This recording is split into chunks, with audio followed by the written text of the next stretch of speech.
Olá, vamos agora obter resultados semelhantes às partições geradoras, no caso da entropia métrica, mas agora para a entropia topológica. Então, tomemos uma sequência de coberturas finitas cujo diâmetro converge para zero. Então, a entropia topológica da transformação F é o supremo das entropias em relação a esses beta-n's, essa sequência de coberturas, que corresponde ao limite, de fato, da entropia topológica em relação a essas coberturas, quando o n é para infinito.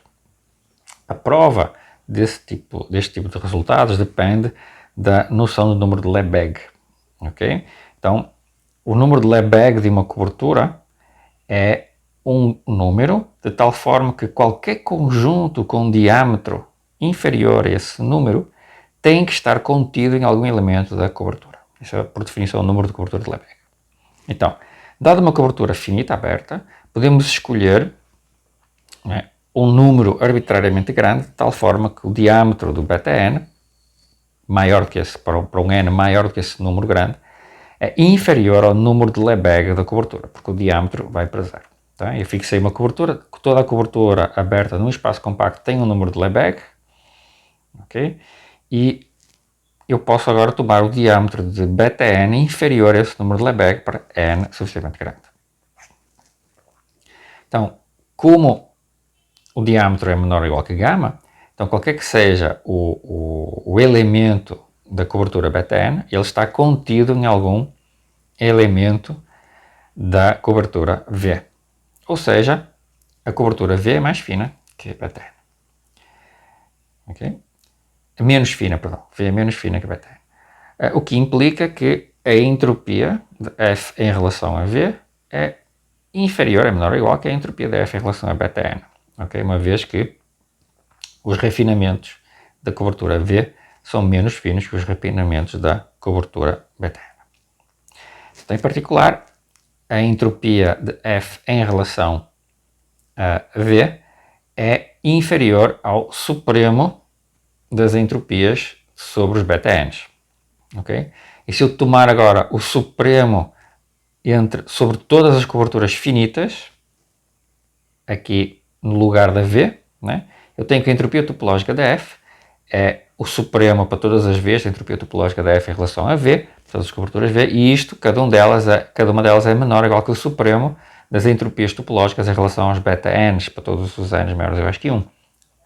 Ok? Mas, por outro lado, este supremo, né, é tomado sobre uma certa família de coberturas. Logo, isto é inferior ao supremo sobre todas as coberturas, que é a entropia topológica da F. Ou seja, concluímos que, né, a entropia topológica da F coincide com o supremo das entropias topológicas sobre os beta-n's, sobre as coberturas beta-n's. Isto já prova uma parte da afirmação, mas a afirmação inclui que o limite das entropias topológicas nos beta-n's existe e é igual ao supremo. Okay? Então resta provar que esta sequência converge. Né? Okay? E reparem que ela tem que ser essencialmente crescente. Né? Então, se a entropia topológica for finita, okay, então, naturalmente, esta entropia das beta-n's, é limitada e logo tem algum ponto de acumulação. Chamemos H. Okay? Esta sequência tem que ter um ponto de acumulação. Tomemos, então, uma subsequência beta-ni que converge, tal que a entropia das F em beta-ni converge para esse ponto de acumulação. Okay? E vamos mostrar que esse ponto de acumulação H coincide com a entropia topológica da F. Ou seja, todos os pontos de acumulação da sequência HF beta-n coincidem com a entropia topológica da F. Okay? Isso implica que o limite de HF beta-n é exatamente a entropia topológica. Podemos assumir, sem perda de generalidade, que a subsequência beta-ni é uma sequência de refinamentos cada vez mais fortes, né? Uma vez que o diâmetro do beta-ni vai para zero. Okay?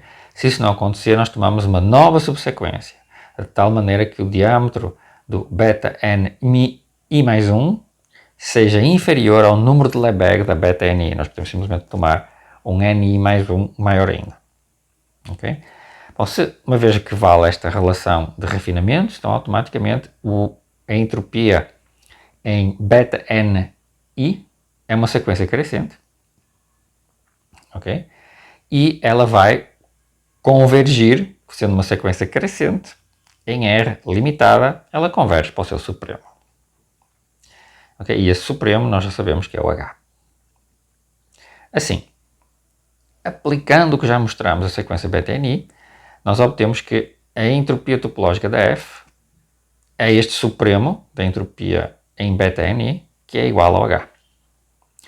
Ou seja, mostramos que a entropia de BTN converge para a entropia topológica da F, já que este, nós mostramos, é o único ponto de acumulação. Qualquer subsequência, nós podemos arrumar para que o ponto de acumulação, todos os pontos de acumulação sejam a entropia topológica da F.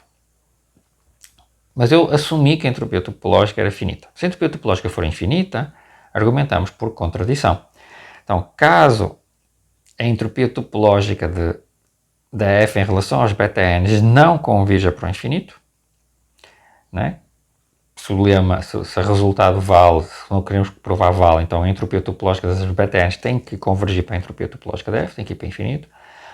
Se ela não tende para infinito, nós obtemos uma subsequência limitada, HF-BTNI, à qual podemos aplicar o mesmo argumento anterior, dos seus pontos de acumulação, né? Mas esses pontos de acumulação têm que coincidir com a entropia topológica, teriam que ser infinitos. Ups, contradição, né? E completamos a prova da proposição. Como corolário da cobertura dos lemas de cobertura geradora, né? Se eu tiver uma cobertura aberta, tal que o limite do diâmetro dos seus refinamentos vai para zero, então a entropia topológica é igual à entropia topológica em relação a essa cobertura. Okay? Isto segue automaticamente o fato de que a entropia topológica da cobertura alfa é a mesma coisa que a entropia topológica de qualquer refinamento. Okay? E quando eu faço este refinamento cair para infinito, eu sei que isto vai convergir para a entropia topológica da F, logo a entropia topológica da F é a entropia topológica em alfa. Okay? Então, se eu tiver uma cobertura geradora, né, então automaticamente acontece o seguinte: a entropia topológica, que é a entropia topológica da F nessa cobertura geradora, é o ínfimo destes, é o ínfimo, né, dos números 1 sobre n da entropia do alfa n. Mas isto então é inferior à entropia da alfa. Ok? E como a alfa é uma cobertura finita, isto é finito. Então eu concluo que a entropia topológica é finita sempre que eu tiver uma cobertura geradora. Isto é o caso das transformações expansoras ou dos diffeomorfismos de Anosov, que são expansivos, pois eles satisfazem a hipótese do corolário para toda a cobertura com um diâmetro inferior à constante de expansividade. Aqui. Okay? Não é o número de Lebesgue. Um exemplo. Deslocamento de Bernoulli.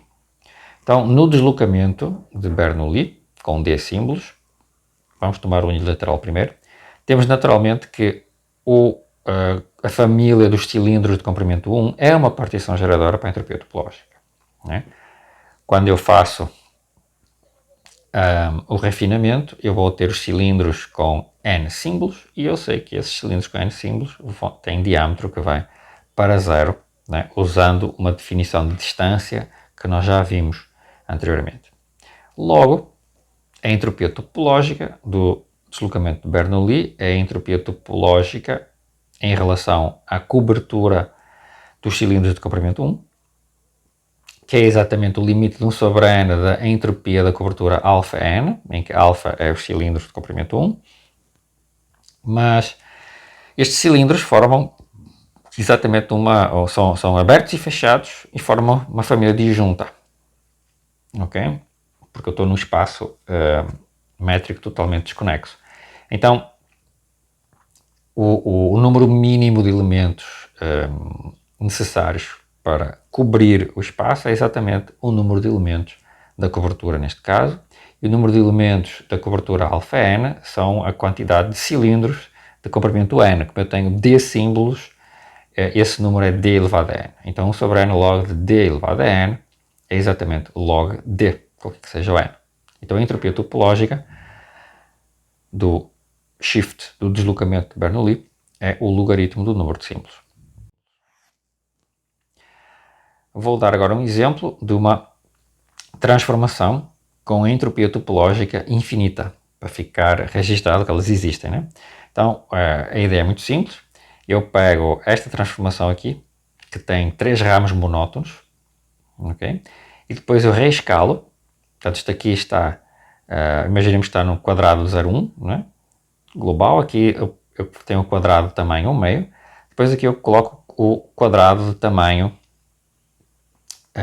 1/3 ou 1/4, eu não tenho a certeza. Mas agora aqui eu faço uma transformação agora com 5 ramos monótonos.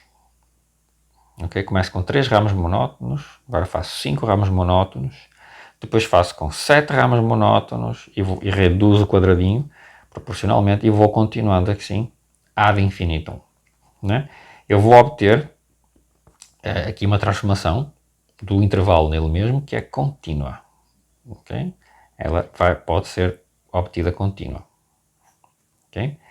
Esta transformação tem uma entropia topológica que é maior ou igual que a entropia topológica da f restrita ao ik em cada intervalo invariante, aqueles quadradinhos ali, ik, onde temos uma transformação contínua afim com 2k mais 1 pedaços, que é uma expansão uniforme, com expansão uniforme para cada k maior que 1. Okay? De fato, nós vamos ver que não é difícil de ver que a entropia topológica, né, é o supremo das entropias topológicas daqueles da f restrita ao ik. Pelo menos ela é maior ou igual, né, que a entropia em cada ik. A entropia, esta desigualdade, né, segue da escolha de subcoberturas minimais. O número de elementos de subcoberturas, das subcoberturas necessárias para cobrir o espaço, é certamente maior que o número mínimo necessário para cobrir algum subconjunto compacto invariante que nós fixemos. Okay? Então, temos automaticamente esta desigualdade sempre que o ik seja um compacto invariante. Observem que cada f restrito ao ik contém um subconjunto invariante que é topologicamente conjugado ao shift de k símbolos. Okay? Porquê? Bom, porque nós podemos fazer o que está aqui descrito. Temos aqui o primeiro quadradinho, né? Eu pego um intervalo estritamente contido num dos lados do quadrado. Okay? Ele não cobre tudo. Okay? Ele está estritamente contido aqui dentro. Ele é um intervalo compacto que está estritamente contido aqui. Eu tomo as pré-imagens deste intervalo por esta transformação que está aqui desenhada.